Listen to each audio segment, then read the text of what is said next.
Hey guys, welcome back to the Barndominium. We're going to talk about some of the clay plaster we've been putting up that we've been making from the clay on the property.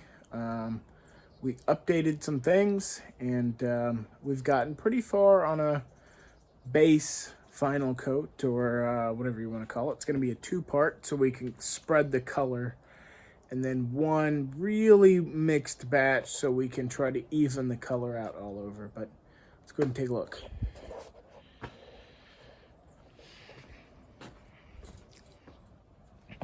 We're going to go to one spot in particular here so you can kind of see color variations.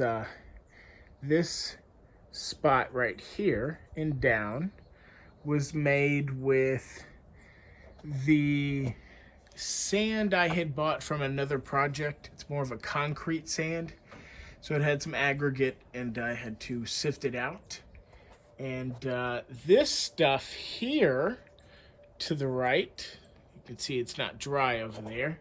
And on top of this log is my clay in a masonry sand. So, and there's a couple of reasons for that. I'll talk about it in a second. And then up here to the left, right, is my sand from my creek, all obviously with my clay. And we can look down here as you see this bright orange patch open up. This is actually nothing but clay. Well, I say that sparingly, in the fact that it's from just the runoff of my clay piles.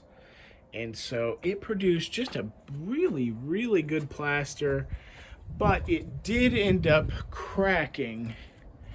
Oh, I can't even find it. Oh yeah, there we go. We have one crack. So basically what happened is the clay piles just don't have the same ratio of sand and clay in them, obviously. I got them from different layers, and we ended up hitting a very like white and red and mineral rich vein, and that I think had more sand in it because I could see it in the sunlight. It was very reflective.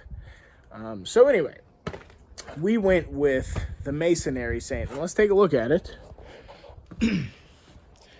The reason I did is I wasn't opposed to sifting, but as you can see, this sand, it's been sitting in the sun for days.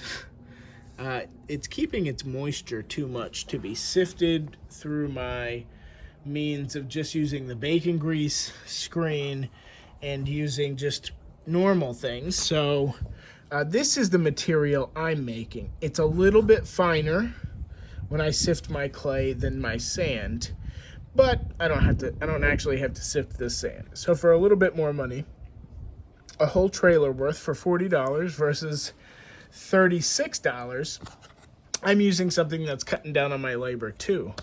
I didn't like this sand as much as the other one. And we'll go back over here and you can see it.